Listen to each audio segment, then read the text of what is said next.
Ding ding ding ding ding ding ding ding ding ding. G'day viewers. Ding ding ding ding ding ding ding ding ding ding ding ding ding ding. Welcome to this week's PB's Retro Restorations. This car doesn't really need any introduction, but here's one anyway. It's the original Corgi 261 James Bond Aston Martin. So I've wanted one of these for a long time and finally found one that was in my price bracket. That would be a good project at the last diecast fair I went to, which was some time ago. I've been sitting on it for a while because I was waiting for the parts. Now, when what was new information for me when I was researching this car and looking up how to fix it, I found out that the reason it's gold is because some Corgi engineers or the sales department thought the silver that it actually should be would have blended in with the wheels and all the operating features and you wouldn't notice them. So the decision was made to paint it gold. I guess they probably just said it was Goldfinger or something. I'm not sure. One thing I am sure of is this was massively popular for Corgi. They sold millions of these. They re-engineered it twice, or maybe even 3 times, I think, into later versions, which were silver. This one's having an issue with the front guns popping out, and they seem to get stuck inside. The ejector seat's been snapped off. James Bond has been decapitated.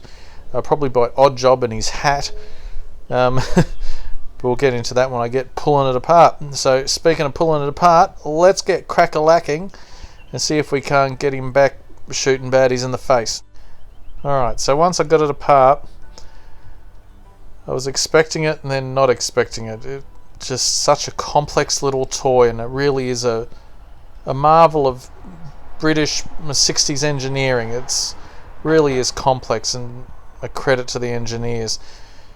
Now, the guns appear to be going back too far and getting stuck, so they won't pop back out. So I'm going to have to get to the bottom of that mystery.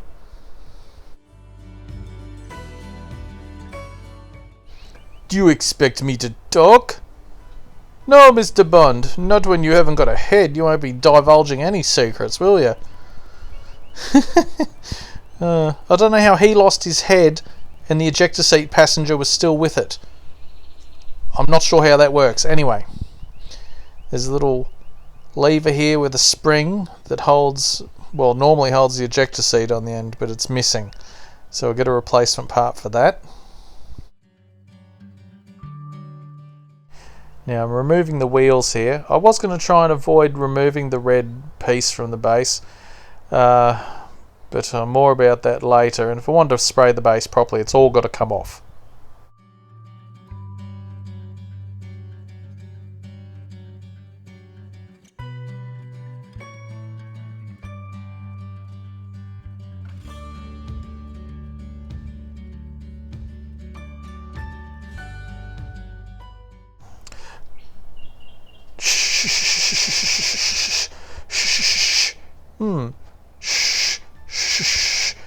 So stripped the gold paint off, gave it a scrub with the steel brush, well it's a brass brush actually, and I also hit it with the 3M Scotch-Brite on my Dremel, and I also gave it a little bit of a touch with the steel wool as well, for that extra shininess.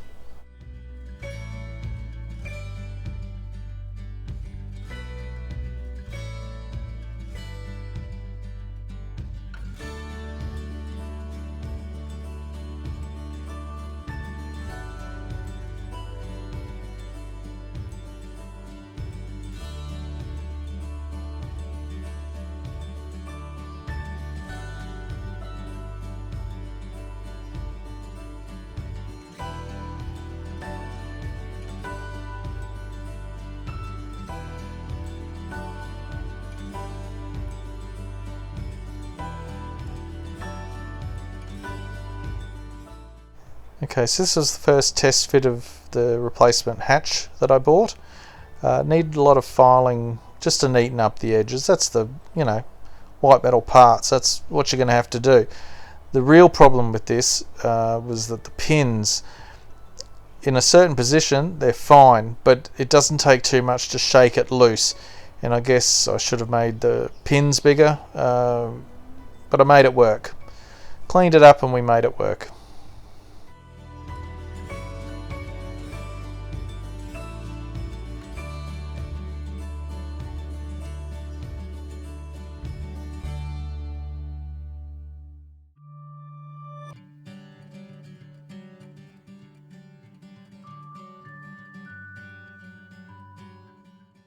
So a black base coat and some Tamiya Rattle Pack Gold over the top.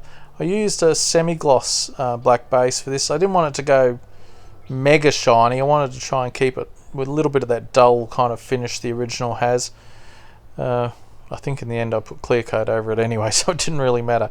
But I was really pleased with the result in the end. I thought it was a pretty good match just for out of the can.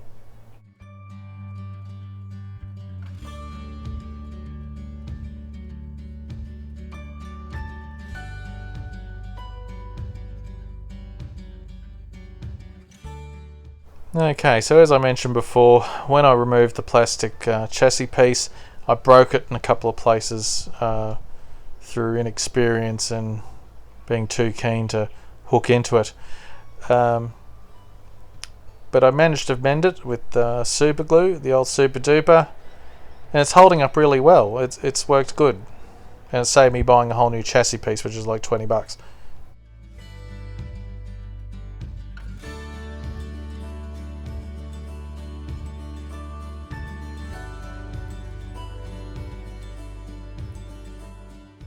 So I initially thought the issue with the front guns was this bumper piece. It looked to be bent. It was bent, and I straightened it out, got it nice and straight, and it still didn't fix the problem. So we're going to investigate a little bit more. But for starters, I've got the base painted, and I've cleaned up the levers, and I'm going to get the chassis plate and the wheels all back installed.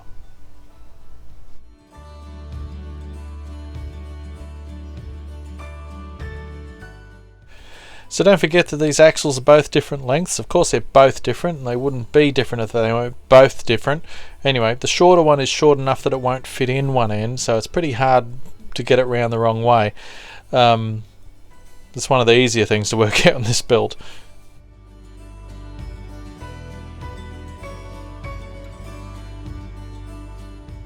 So applying some super glue, there's actually only 3 points of contact where this piece rivets onto the base.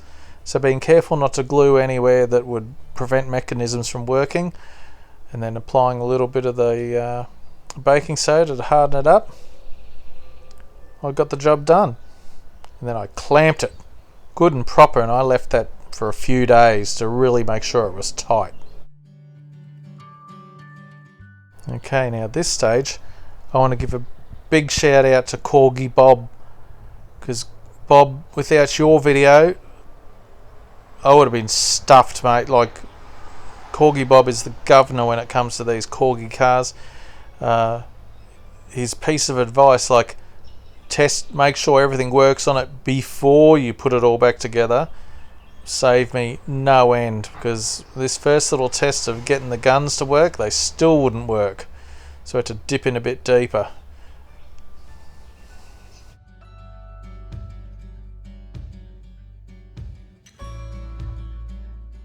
So it turns out the issue with the guns is the little nibs right in the end had just worn away that bit too much that they wouldn't sit in the hole. They'd go all the way in past the hole and down inside the casting. There's also a bracket that this whole assembly and the spring butts up against. It was bent a little bit, and I straightened it, but still didn't fix it. So this brass tubing that I've got around, I use it for axles on my other projects, just the right diameter that would sit over the end of the old turrets.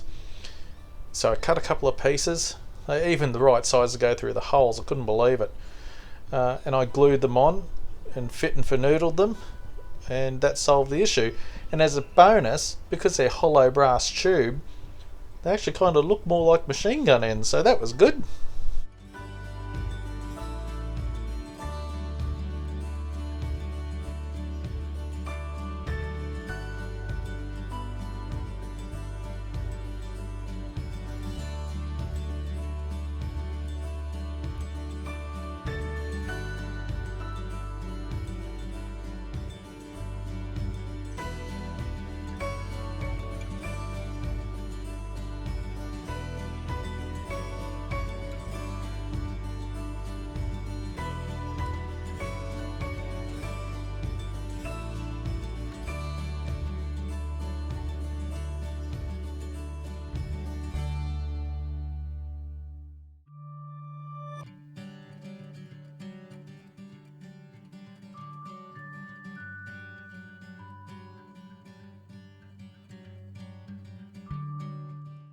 So this complex piece of model engineering is held together with a tab and a rivet. So I'm going to tap it and do all that stuff so I can do the test fits more effectively.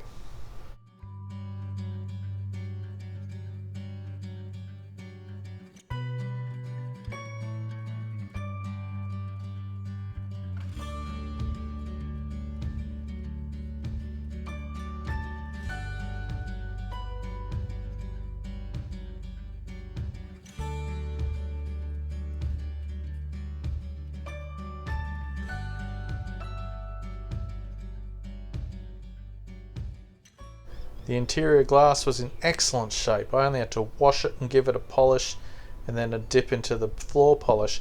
It even still had the little tab on it that holds the roof from falling all the way in. It was in outstanding shape. That was a win.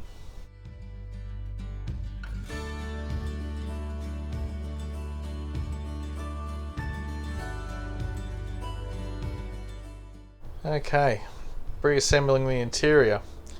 We get rid of Mr. Headless, and now I've got a replacement Mr. Bond, so it probably makes him 008 or something, I don't know. So he's supposed to be held in with the steering wheel, but he was a bit loose and floppy, so I did glue him in. Now the other pieces, like the ejector seat, they required a fair amount of filing and fiddling. To say they're of the same calibre as the Corgi originals was a furphy. They're good, beggars can't be choosers, but they did need a fair bit of clean up, and they're a fair bit more flexible than the originals, and I think that caused me a lot of issues. I did end up having to glue a lot of parts back together that were normally just held together by clips and friction.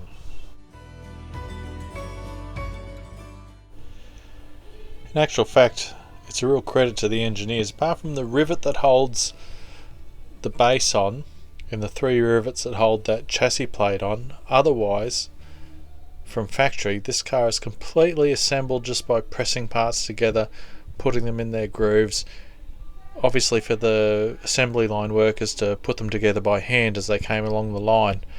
Again, it's just a marvel of engineering, and this is a 60, getting onto a 60-year-old toy. Amazing.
Fresh set of bulletproof tyres.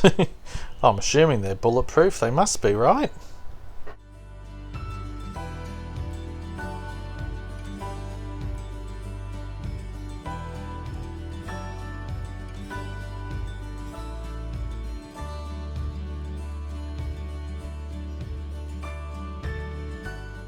Okay, so here's one of my test fits. Just want to make sure that ejector seat works properly. Now the ejector seat pushes down and it clips onto a length of plastic in the base. Now the little switch pushes that plastic arm away, releasing the seat, allowing the spring to engage and flick it upwards and eject the man out the roof. It took several fits and attempted fits, as did these guns. So again, Corgi Bob, you're a legend. I couldn't have done it without your video. And yes, you need to test fit, and test fit again to make sure that all these parts and components are working.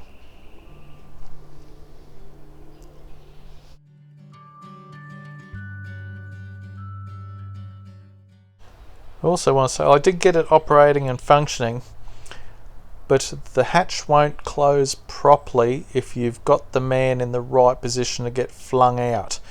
If you put him in there too far, he gets caught on the front of the windscreen frame as he's coming out and doesn't flick out. So full disclosure, but it works pretty good and I'm happy with it.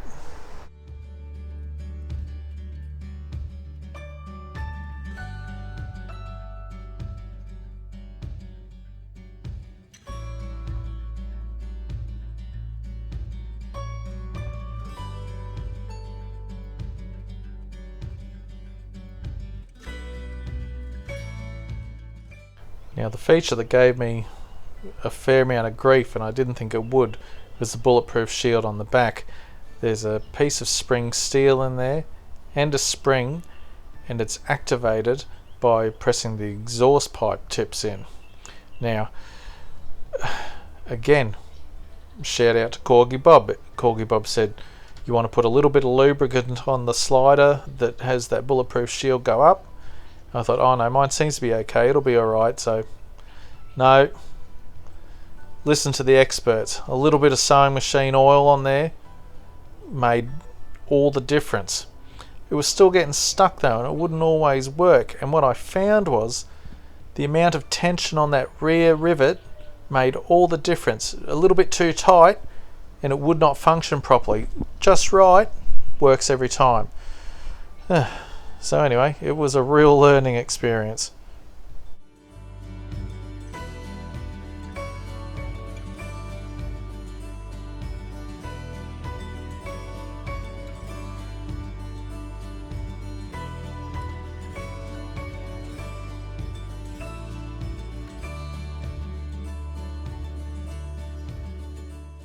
Okay, so now I've got it all worked out and everything's working. I can do some of the finer detailing. Now, a lot of this detailing I should have done when I still had the body separate from everything, but you know, can't help stupid sometimes. So I just hand painted it all. Just used some silver, to me a silver aluminium, to give it that authentic look. I didn't want to go chroming it up with the Molotow. I wanted this one to look like it did in '66.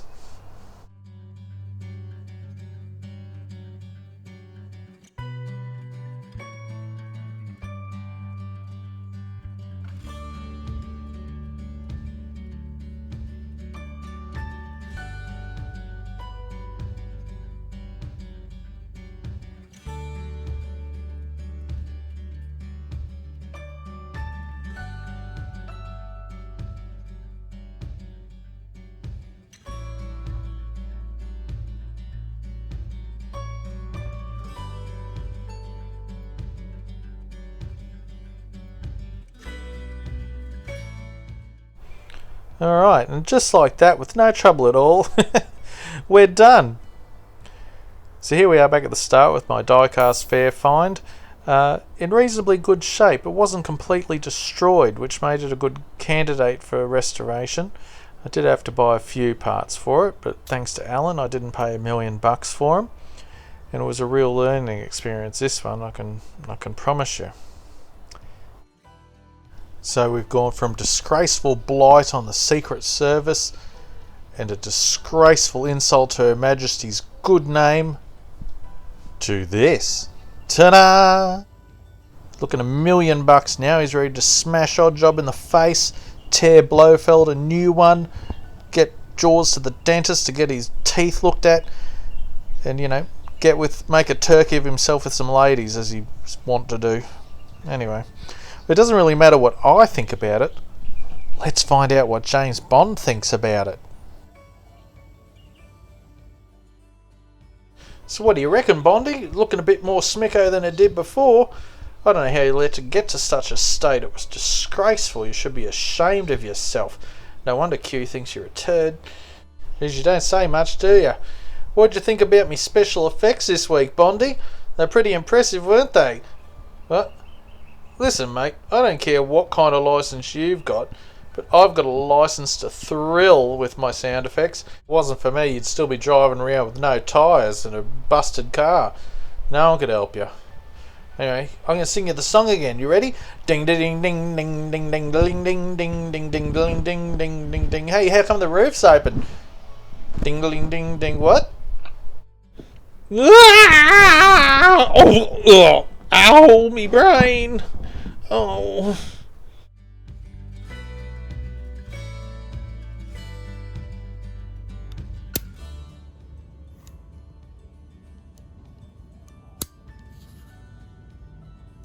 So thanks for taking the time out of your day to indulge my stupidity once again.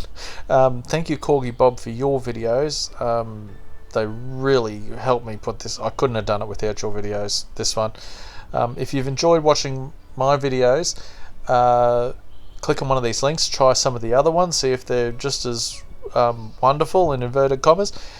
Click on my bald head if you'd like to subscribe. Click the bell to get alerts so you never miss a moment of the PB action. It's non-stop goodness. Thank you very much, everyone. I'll see you next week. Bye. Ding ding ding ding.